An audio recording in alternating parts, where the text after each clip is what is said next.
Jolie Ramos Loughran. I'm Rob Ramos. My name is William Ramos. I am the third daughter of Anita Martinez Ramos. And one word I would use to describe my mother is vivacious. Anita Ramos was my mom, and if I had one word to describe her, I'd describe her as funny. My mom's Anita Ramos, and if I had to describe one word for my mother, it's durable. My mother's full name was Anastasia Martinez Ramos. She was raised in El Paso, Texas, and she came out to LA, I think probably right after World War II. That's when a lot of the people were coming out here because there was a lot of work out here. Growing up with my mom was wild. It was a big free-for-all, just having a lot of fun and doing whatever I wanted to do. Coming home by 10 o'clock at night, that's all I had to accomplish. My mother was an excellent storyteller. She could act out the part. If you listen to a story from my mother, she would make you hear, see, and smell whatever she was talking about. And like my sister Olga has that ability, and my brother Rick has that ability. Willie has that ability to tell a story. So growing up with her could be very scary and very fun, because I can remember as a little girl, the wind would whistle through the cracks of the windows and in the wintertime, and it makes that real low moan whistling sound. And we used to get scared because my mother would put a towel over her head and come down the hallway saying, "It's the north wind, and if you don't behave, the north wind who is looking for its babies is going to take you away." So I've always been afraid of moaning winds. Growing up as a kid, it was almost like we were all living on an island with a volcano. You never knew what the future was going to hold, but we all knew, including my mom and all the kids, we all knew that we just wanted to get the hell off the island. It's thank God we all survived. You know, it's a miracle we all survived.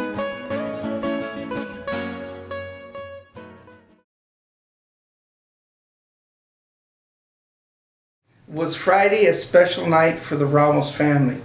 Well, the only thing special about it is my dad never came home. I don't think I ever seen my dad come home on a Friday, because when he worked, he would cash his check, go to the bars, and we wouldn't see him. I remember as little kids, we'd tell each other, me and my brother, say, "Hey, let's stay up and let's see what time Dad gets home." And every time we end up falling asleep before he got home. We'd stay up till 1, 2, and he'd never show up. Sometimes he wouldn't even come home at all.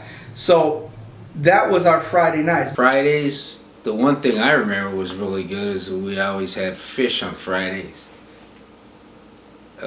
We go fishing on the weekend before. We throw the fish in the fridge, and every Friday, because we weren't good Catholics, but we ate a lot of fish. That's why I never broke a bone. The only thing special about it, he wasn't home to fight with my mother. So guess what? There wasn't any arguing in the house. So it was almost like a peaceful day. Friday nights were special because Friday night was payday. And when my dad, many times he would come home with treats for us. And I remember my mother, especially in the summer, he would bring home a block of ice. She had a small ice shaver about the size of the palm of my hand. And can you imagine 7 kids lined up and she's scraping this ice by hand? By the time the little container filled up, and we would put pomegranate juice on the snow cone, you know, by the time you got your little snow cone, you were already back in line again. And she must have had arms like Popeye, because that was one thing. My mother was very strong, and my mother always liked to show how strong she was, and she would lift my father. So, those were fun nights. That was our Friday night. It was almost like time out. It was like somebody came and said, "Time out. We're going to have a timeout tonight," and that was it. So it was a beautiful thing. I think everybody was happy. Even my mom, she didn't have to deal with them. So that was Friday night.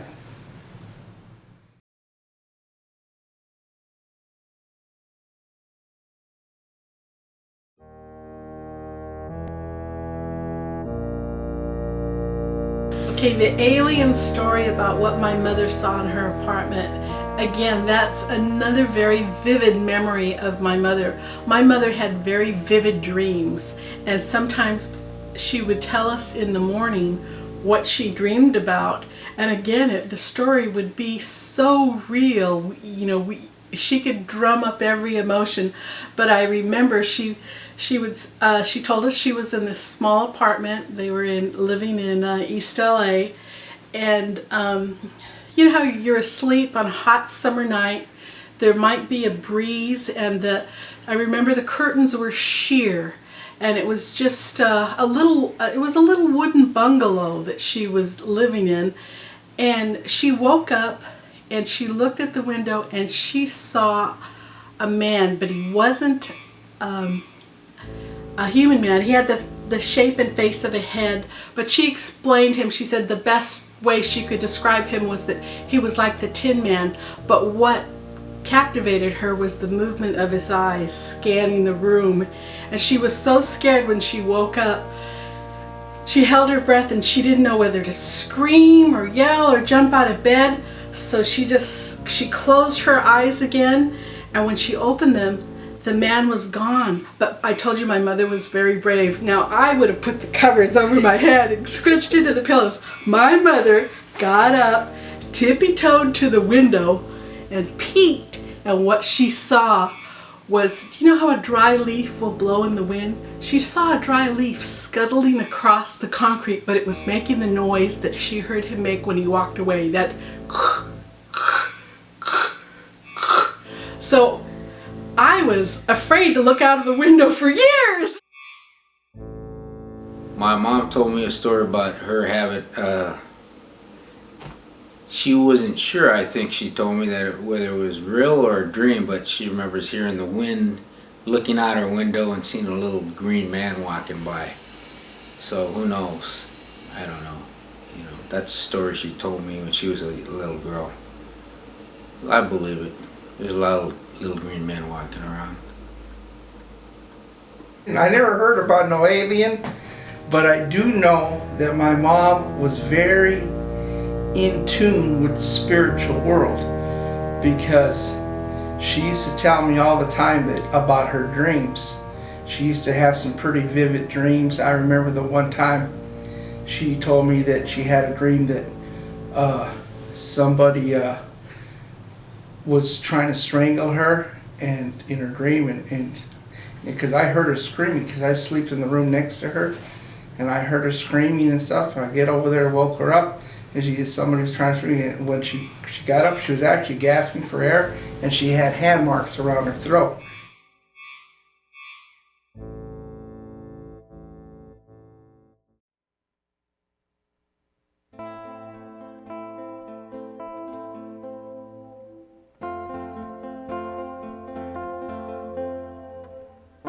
My favorite memory of my mother, I would have to say it was probably the first time and probably the only time I remember getting a big hug from her.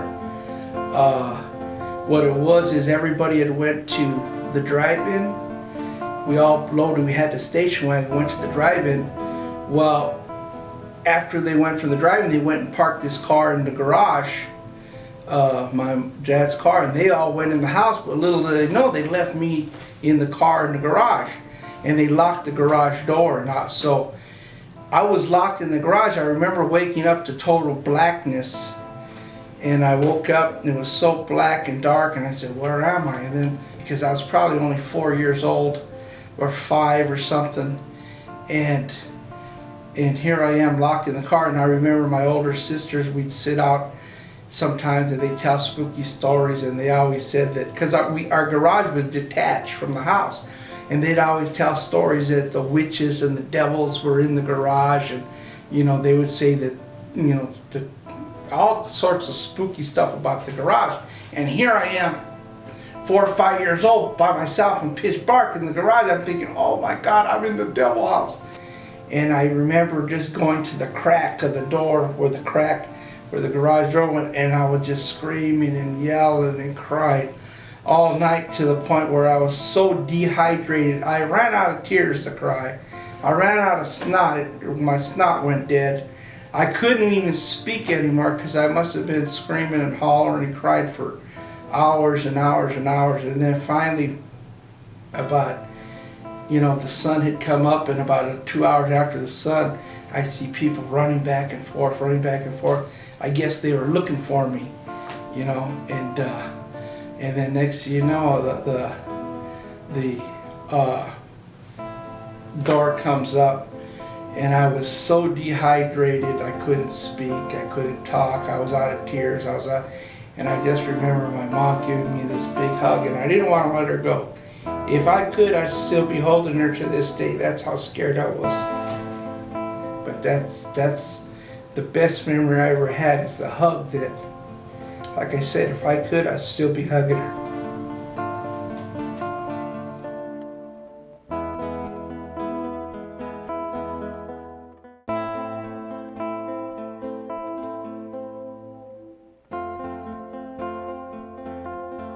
The one thing I thought was special about my mom, and I don't know if it was the inspiration, but she had a lot of guts, so she taught me that.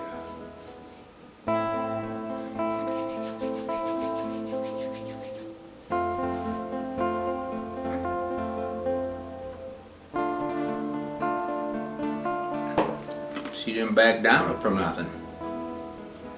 People would attack us and she would frickin' stand in front of them. Like guys would try to beat up Rick, she'd stand right between them. She was not afraid. So that's an example.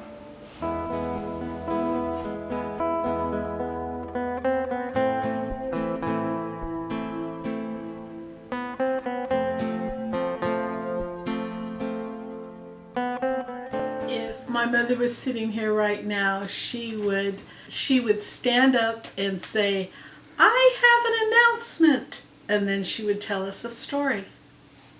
I'm pretty sure she would tell me what she told me the last 5 years that she was alive, and she was always stressing to me that she didn't want her children fighting with each other.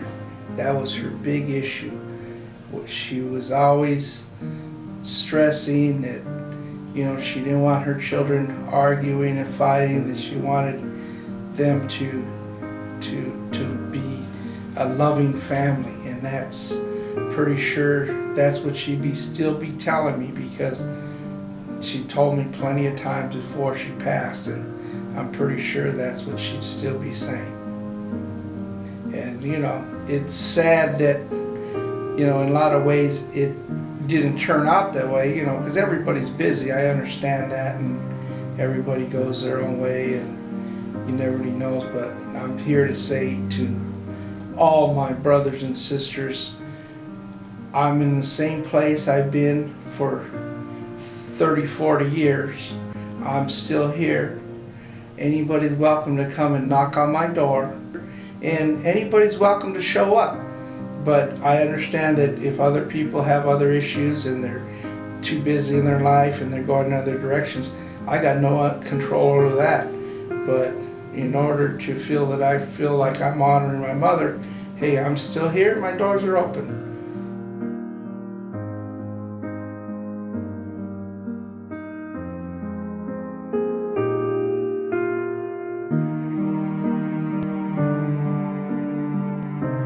My mom were sitting here right now, I would say, "Mom, please know that you are well loved and well remembered."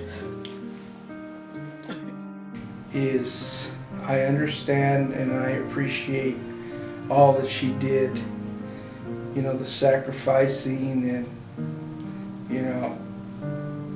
having to deal with a lot of different things that were not of her, that were out of her control, and she did the best she can. Wish we had more time.